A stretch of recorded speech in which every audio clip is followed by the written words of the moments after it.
Praise the Lord. Welcome to Revelation of the Word, ROTW. With me on the set again, I have Pastor Ifeanyi with me on the set today. We are dealing with the new man. This is part 2. And I've asked the Lord to grant you understanding, insight into the Word of God. Hallelujah. Now, we looked at some places, some scriptures that was on Tuesday. We looked at some 2-3 scriptures and we made a detailed explanation to those scriptures.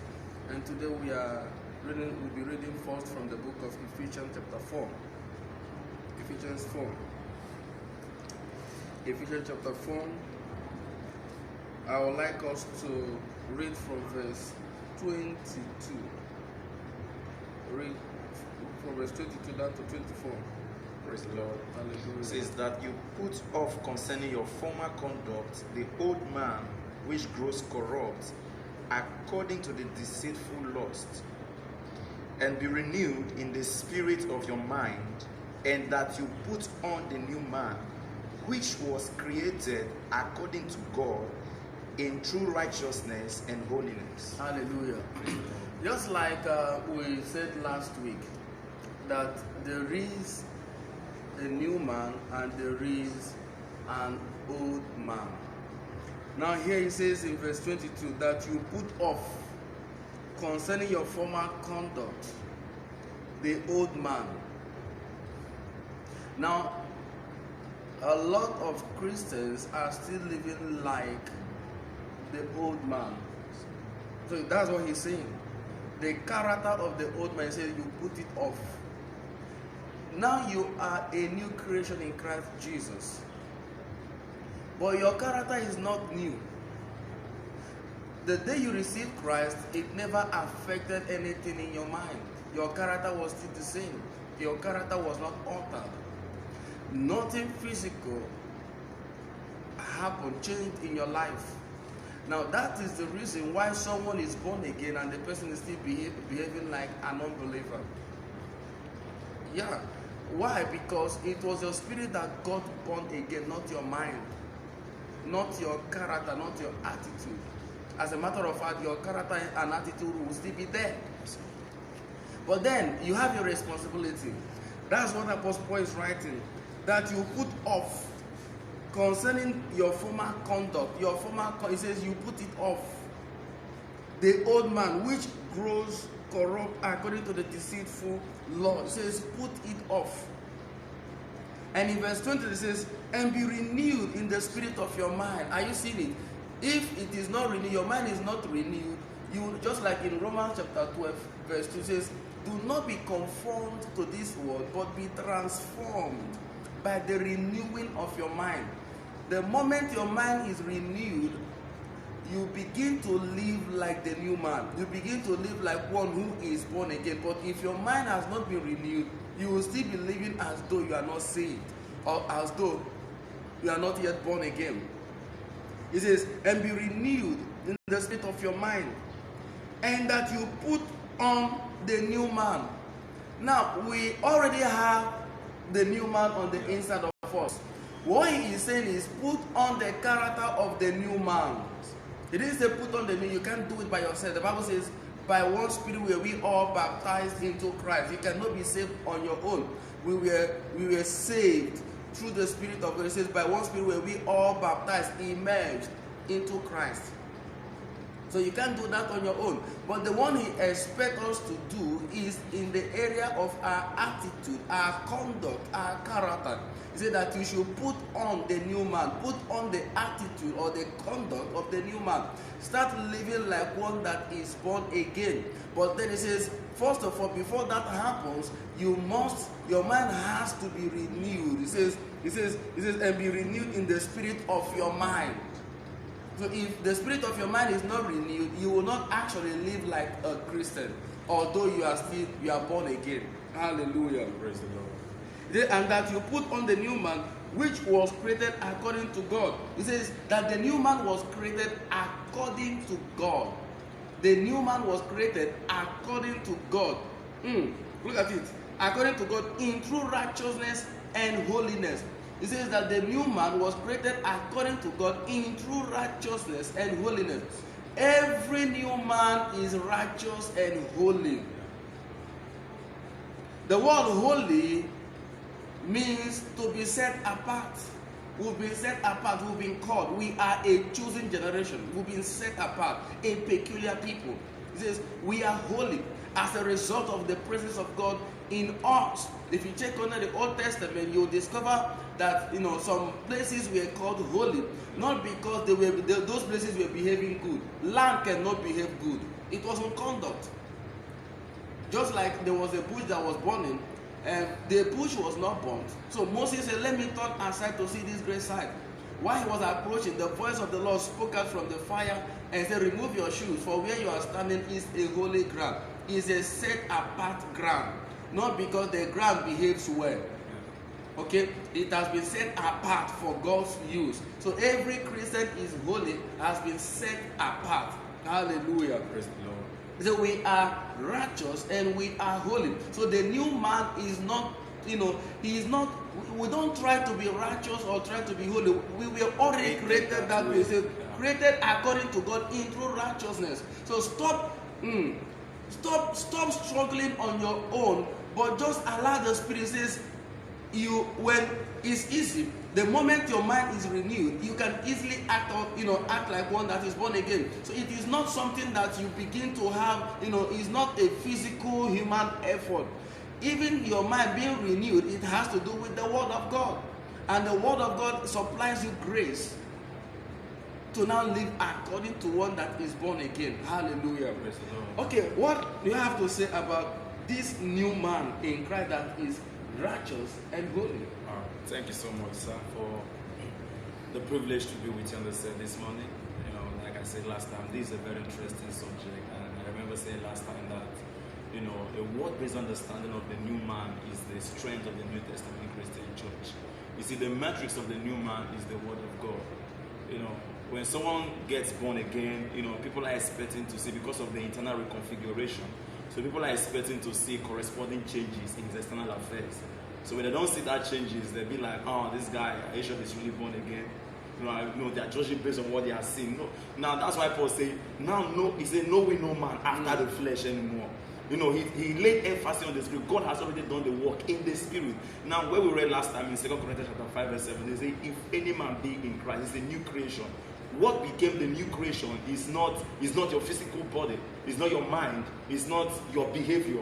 But the Spirit is what became the new creation. That new creation was created, like what we read now, was created in true righteousness and holiness. That's the new man. Then now when we read, Paul said, put off your former conduct. He still recognized the fact that these guys are new man. It is a new creation. Then he said, now what you have to do is to put off. That's why he said in another place, he said, as become a saint, these things should not be named among you. Now, he recognized the fact that they were saints. It's possible that the new man can still be committing adultery. The new man can still be, be stealing, be lying. That does not mean he's not a new man. He's a new man. But only that he has not put off the former conduct. But in his spirit, the Spirit has already been created in true righteousness and holiness. So it's not by your effort. It is the doing of the Lord. Just like you say, you cannot make it by yourself. It is God that did it. So what you now need to do is to put off the former conduct, because when you got born again, it didn't affect your mind. So that's why someone can be a new creation and still be thinking sin. So that doesn't mean he's not a new man. That doesn't mean he's not born again. But he's not behaving like one. So Paul says, has become a sin. First of all, he recognized the fact that they are sin, they are holy, they are righteous. Then he now said, these things should not be named among you. But the most important thing there is that he recognized that they are sins. Hallelujah. The Bible says in the book of Colossians, it says, he walketh in us, both to will and to do of his good pleasure. He is the one that does the workings. He said he walketh in us both to will. But you have to yield to him for him to do the workings. Because it says, my spirit will no longer strive with man. If you do not yield to the Holy Spirit, if you do not yield to him, God cannot bring out the best out of you. The best for the best to be brought out of you, you must learn to yield. The same way, if you don't yield to the Holy Spirit on this subject matter, putting off the old conduct of the old man, if you do not yield to the Holy Spirit, it will not still be possible. Yes, sir. So the Holy Spirit is the one that worketh. He works in you both to will and to do. Now, but you have to constantly recognize his activities in your life. A lot of Christians are working carnally, not because they are not born again, but because they are not spiritually, they are not spirit conscious. They are not conscious of the Holy Spirit. They are not even conscious that they are spirit themselves. And they've been created in true righteousness and holiness. Hallelujah. Praise the Lord. Now we also want, I would like to also read a place in Colossians.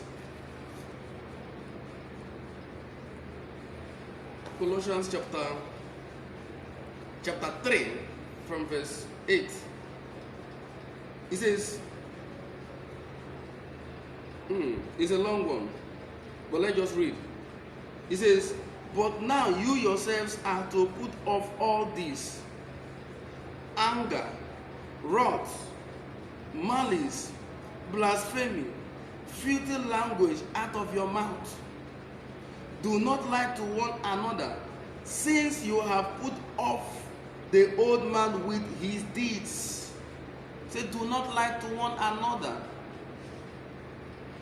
and have put on the new man, who is renewed in knowledge, according to the image of him who created him. This is, the new man is renewed in knowledge. Ayalakoshka. The more you study to know the person of Christ, the more your new man is renewed, because it says it is renewed in knowledge. It is not the knowledge of you, but the knowledge of him. It is the knowledge of him that renews you. It is knowing him and getting to know him more and more that makes you a better Christian. Now the focus is getting to know Jesus, studying Jesus. As a course, you study Jesus. It says you have not so learned Christ. You have not so learned Christ. We need to really learn Christ. We need to study Christ. Because the more we study him, the more we become better. Because it says that this new man is renewed according to knowledge. And it's not according to knowledge of us, but according to knowledge of him. Hallelujah. Praise the Lord. Where there is neither Greek nor Jew, circumcised nor uncircumcised, barbarian, Scythian, slave nor free, but Christ is all and in all. Hallelujah. Praise the Lord. That's awesome. And let's read further. Therefore, as the elect of God, holy and beloved, it says, as the elect of God, holy and beloved, we are holy and beloved. Put on tender mercies, kindness, humility, meekness, long-suffering, bearing with one another, and forgiving one another. If anyone has a complaint against another, even as Christ forgave you, so also, he says, so you also must do. You must not hold grudges. Forgive your brother. He says, forgive your brother. You forgive people. Don't hold grudges. Do not have something in mind against someone as becometh saints. It is too expensive for you to have, hatred, unforgiveness, bitterness in your spirit. Is too expensive. The Bible says in Proverbs chapter 4, it says, keep your heart, guard your heart with all diligence. For out of it, out of your heart, springs forth the issues of life. It says, guard it, keep it. Become like a soldier that is watchful over his life, over his heart. It says, keep it with all diligence. You must be at alert all the time. It says, keep your heart, guard your heart with all diligence. Guard it from bitterness. Guard it from unforgiveness. Guard it from hatred. Do not allow this thing, because these things are pollutant of the spirit. Yeah, the new man. It pollutes the new man. It will make you will not be, you cannot walk effectively as a Christian. Something, there is a load. Yeah. It's like a load that you put on yourself. You cannot carry, because this Christian, this Christian walk is a race. You cannot carry those loads and run this race successfully. It will delay your pace. You will not run. You will see yourself, crawling. Where you're supposed to be running, you'll be crawling, because there is a load you are carrying. Load of bitterness, load of unforgiveness, load of hatred. And if you notice, the moment you forgive someone, it's as if there is something that a burden was taken away from you, was lifted. It's a load that you were carrying. If your eyes were to be open to the spirit world, you will see that you are carrying a very big load. And that's the reason you are not working effectively as a Christian. So unforgiveness is a load. Bitterness is a load. Hatred is a load. Your spirit needs to be light for you to, in fact, not just to walk or run, but to fly. To become an effective Christian. So you have to put off. If these things were not necessary, Apostle Paul wouldn't have asked believers to put all these things off. Now he wrote to the church at Ephesus, and now this is the church at Colossae. He is writing to the church. So it is, if it was true to the church at Ephesus, if it was true to the church at Colossae, it is also true to the church today. So put off those loads. Hallelujah. Praise the Lord. And it says, verse 14, but above all these things, put on love, which is the bond of perfection. Glory, hallelujah. It says, put on love. There is something to put off, and there is something to put on. It says you should put off malice, unforgiveness, hatred. Put it off. And it says you should now put on. Don't put off and leave it in a vacuum, because nature does not even permit vacuums.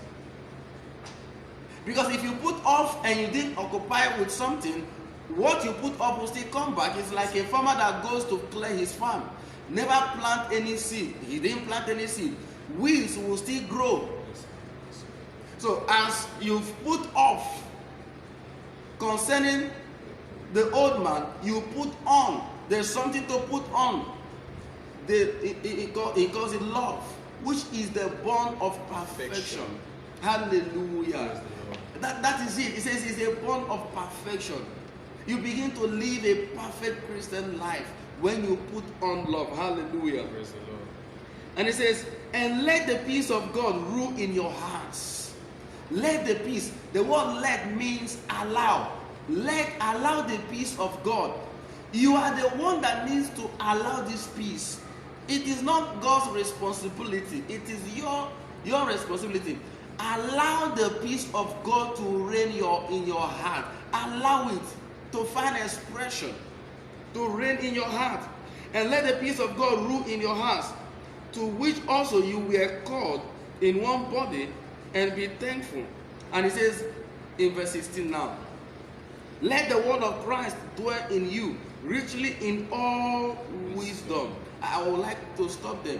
Let the word of Christ dwell in you richly in all wisdom. Now remember, if you do not put these things off that he enlisted, malice, unforgiveness, hatred, and all, if you do not put them off, I say, and I'm saying again, you will not live an effective Christian life. You will not. You will see yourself. In fact, at a point, you will not be happy living on earth. You wish that God will just come and take your life. Something. In fact, you wish to die. Why? Because Christianity is to be enjoyed. You are not enjoying Christianity. You are full of complaint. You are full of bitterness. There's a problem. The problem is not with God. The problem is not with your neighbor that even did something against you. The problem is you that have refused to release your neighbor and be free. Because it is not just about the person. You forgive the person, not really because of the person, but because of you. Because it's a bond. It says, guard your heart, keep it with all diligence. Don't allow. And these things have a way of bringing sickness physically to your body. It's true. They have a way of bringing sickness to your body. So that is the reason, and it's very important that you do according to what the Bible says. You act accordingly. Hallelujah. What more can you say on this? Thank you so much, sir, once again. While you were talking, the book of Hebrew came to my mind. What the Bible said, as in Hebrew 12. It says, since we are surrounded by so great a cloud of witness, so let us lay aside every sin and the weight that easily ensnares us. Now, the word ensnare means to trap. You're not making progress.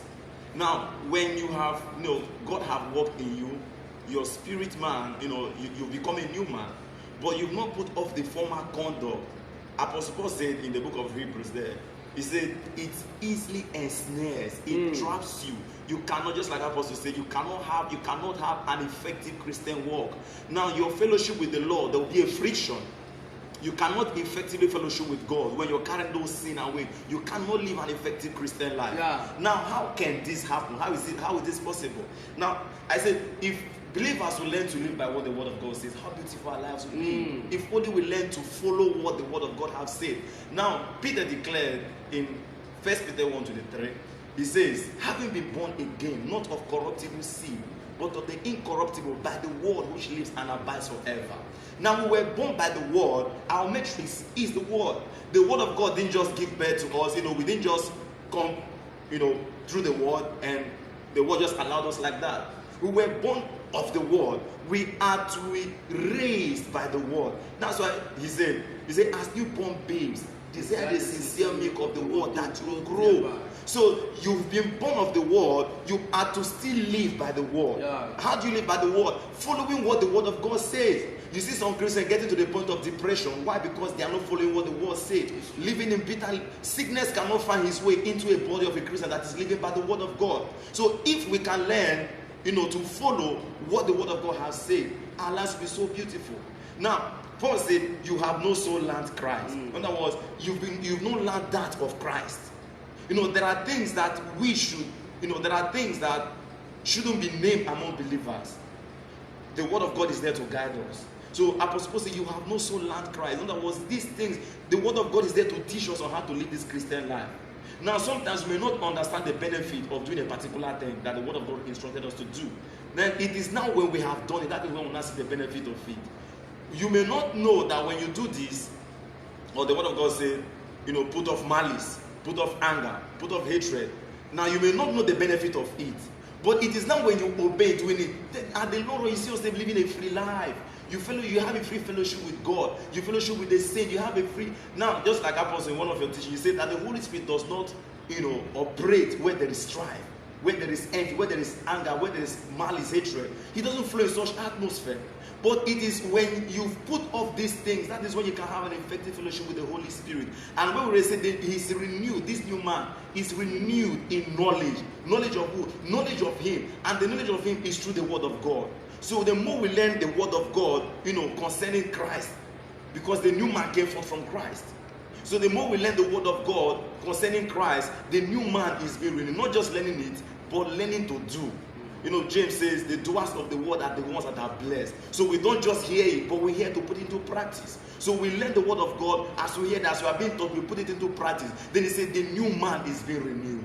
Not remaining in babyhood stage. Some places have been in Christianity for years and they are still at the same level they were when they came into Christ. They don't know that there's something called Christian growth, spiritual growth. That new man, when the Bible talked about that he's being renewed, that's talking about growth. He's being renewed in knowledge. So the more you learn of the Word and put it into practice, that is how that new man is being renewed. He's being renewed. Then you can come to that level where God say, come, let us reason together. So you come up to that level. God cannot say to every Christian, come, let us reason together. Those that are still operating at babyhood stage, you cannot reason with God. It is God's desire for him to, relate with his children like it happened in the Garden of Eden. He always came to fellowship with man, to reason with man. So if you have not come up to that level where you can relate, God can fellowship with you, where you can come, you reason, like you have a meeting with God, you discuss things. No, we need to come to that level. And it is only possible by acting upon the Word says. Learning about the new man and acting accordingly. That is only when we can come to that level. Thank you, sir. Awesome. Glory. Hallelujah. Praise the Lord. 2 Corinthians. Let's look at 2 Corinthians chapter 6. Let's begin seeing more differences. The difference between the new man and the old man. Yes. All right. 2 Corinthians chapter 6. We are reading from verse 14. Now look at it. It says, do not be unequally yoked together with unbelievers.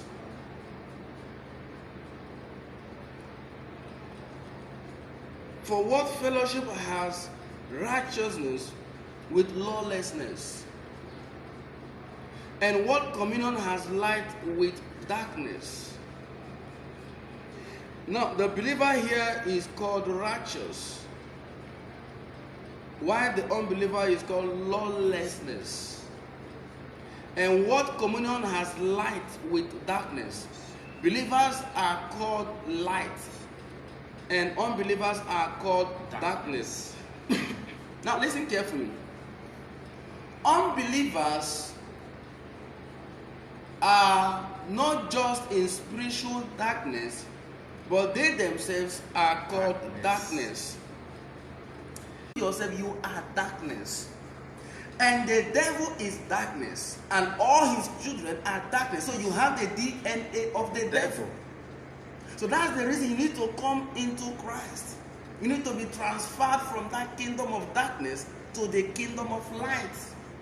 So our kingdom, we are not just light, we are also dwelling in a kingdom, and that kingdom is kingdom of light.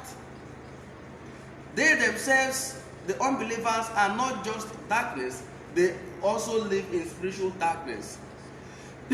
Now look at it again. Verse 14, it says, do not be unequally yoked together with unbelievers. For what fellowship has righteousness with lawlessness? And what communion has light with darkness? And what accord has Christ with Belial? That's Baal. Believers are known as Christ, while unbelievers are known as Baal, Belial. Or what part has a believer with an unbeliever? So we are known as believers. Those that are not saved are known as unbelievers. Now, I want you to get, say something on this. Hallelujah. Thank you, sir, for the privilege.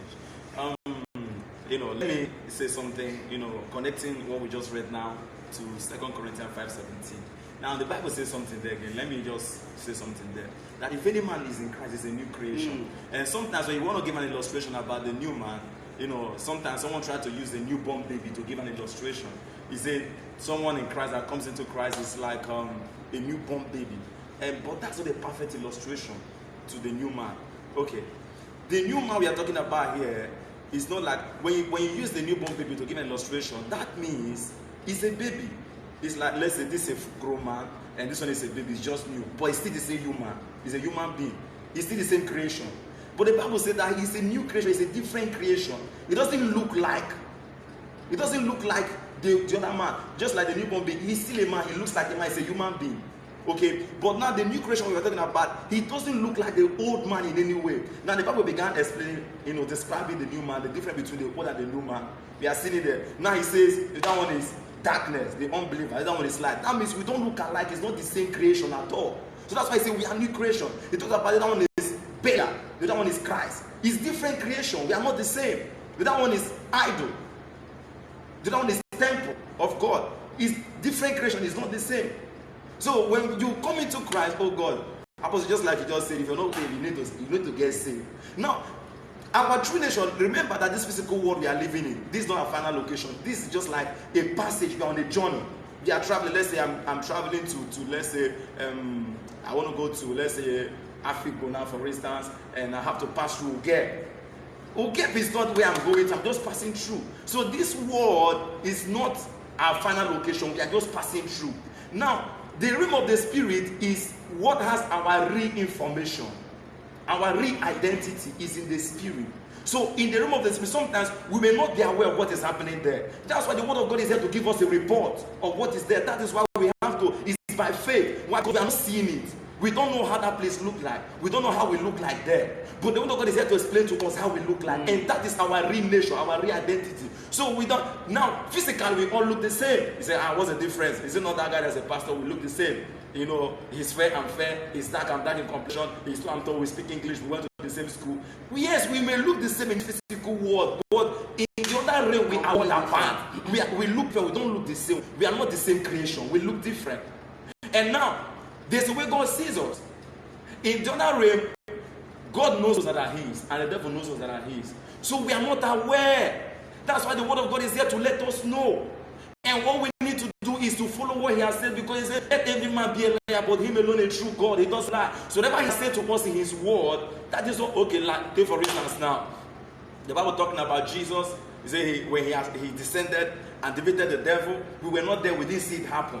And he came back and said, I'm he that lived and was there, behold, I'm alive forevermore, have the keys of death, and he gave this authority to us. We were not there, we didn't see these things happen. But the word of God has come to give us the report of what happened. So the word of God is giving us the report of our true self. That's why I said the matrix of the new man is the word. So what do you need to do now is, you don't allow religion to define who this new man is. We don't depend on religion to define the new man. We don't even depend on what we feel to define us, to tell us about us. We don't depend on what we think about ourselves to define us. But we only depend on what the word said to define us. So if the word of God have said, you are this, that is who you are. So that's why we need to intercede for the sinners out there to come to Christ. Hallelujah. Awesome. Awesome. I want to still throw more light, say one or two things there. It says, in verse 16, it says, and what agreement has the temple of God with idols? Now he calls the Christians, believers, temple of God, and called unbelievers idols. Now look at it. I am God's temple. Glory.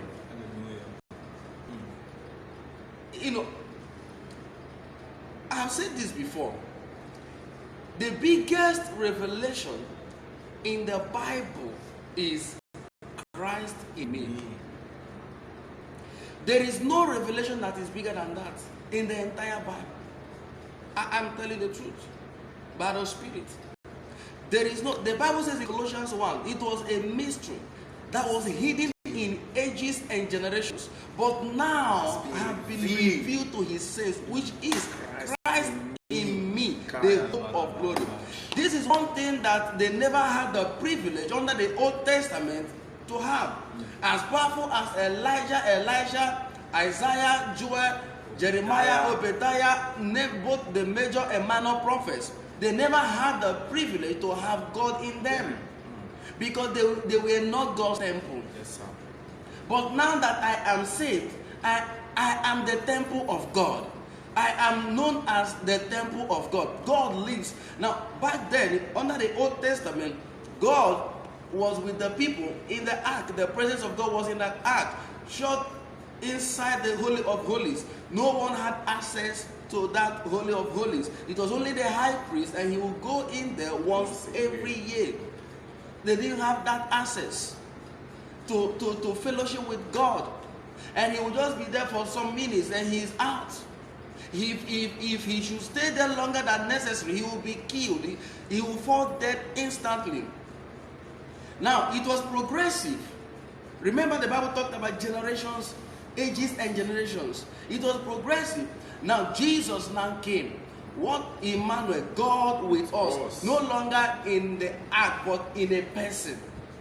And that was the only one that had God in him. Because he talked about my Father that dwelleth in me, doeth the works. So he had God in him. And it's progressive. He died, was buried, and was raised back, making us making us as himself, receiving his life and receiving the Father into us.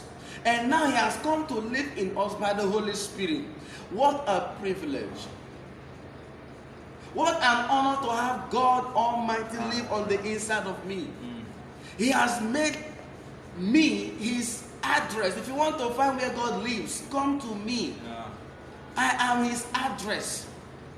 I am God's location. If you want to find where God is, he is in me.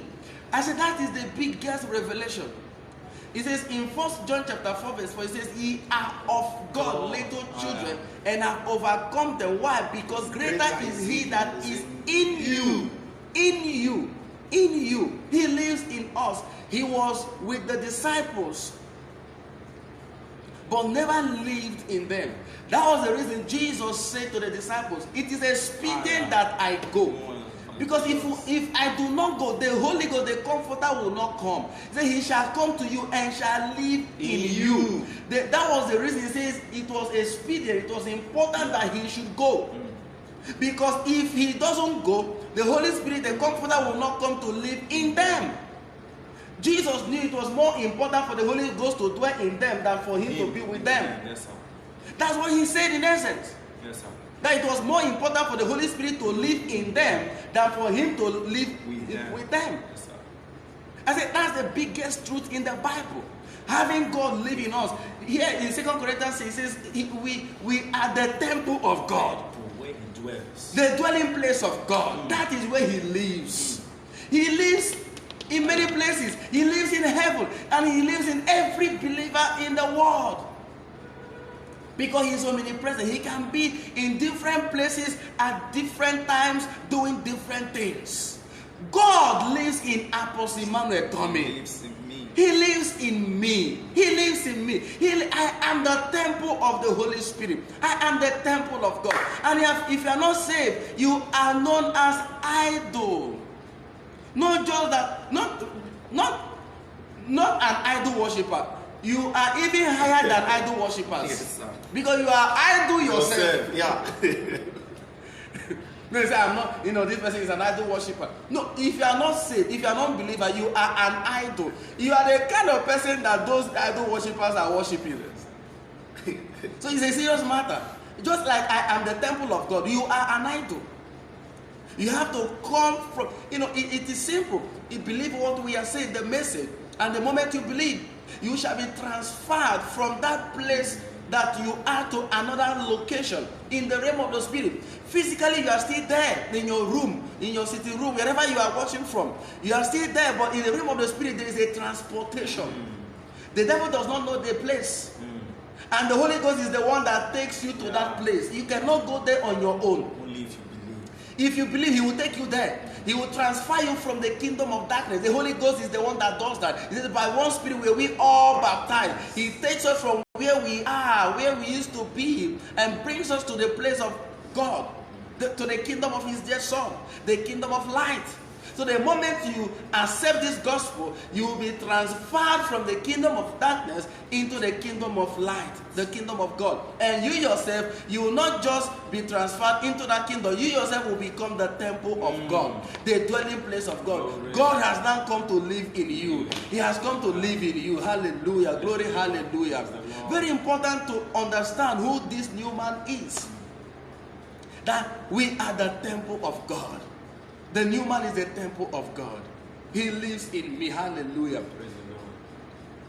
Sickness has no place in me.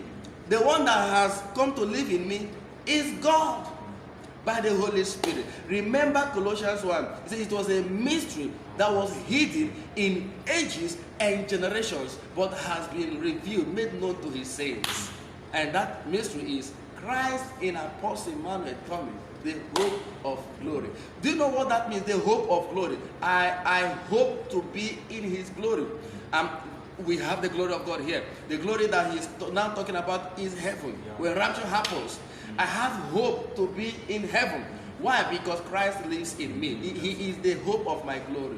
The glory. Hallelujah. What more can you say on this time? Our time is up. Thank you so much, sir. Let me just say something about this last part I just talked about. Christ in me, the hope of glory. In other words, on that day when the Bible said, in a moment we shall all be changed, that's talking about our physical body. In a moment, in the twinkling of an eye, at the last trumpet. Now, I remember one of your teachings that you said, it is going to be a call to the new man. Hallelujah. When that trumpet is going to sound, it's not a call to everybody. In fact, it's not a call to church goers. It's not a church that goes to church because it's only the new people new that man. will hear the Yes, sound of sir. the trumpet. Yes, Everybody will not hear it. Yes, sir. It's only the new. If you are born again, you will hear it. Yes, and if you hear it, you have confidence Yes, that sir. you are also going to Yes, go sir. with us. Yes, sir. Oh, Yes, sir. that day will be an awesome day, a glorious day. I can't wait for that day. But the reason why I may not want it now is because I want to teach you the word of God. Yes, you need it, and the whole world needs to get this truth. You need to come to that unity of Yes, faith. we need to. If not, I was Let's come go. Lord, God, let's go. Because that place is a better place than here. Yes, sir. You will not cry again. You will not be fasting again. You will not be hungry again. No prayer. You will not sin again. You will not pray again. you. Oh. No more going to have evangelism. You won't preach again.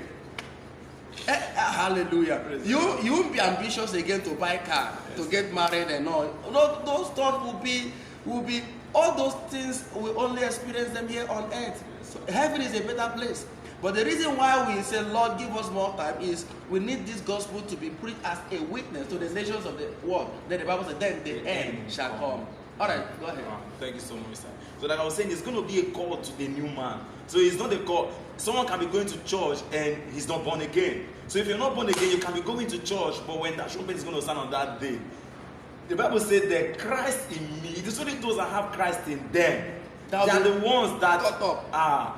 The Bible says we are here as ambassadors. So when that trumpet is going to sound, we are being called to return back home.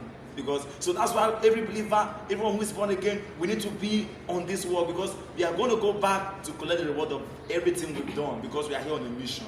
So when that time comes, our Lord is going to come to take us back home.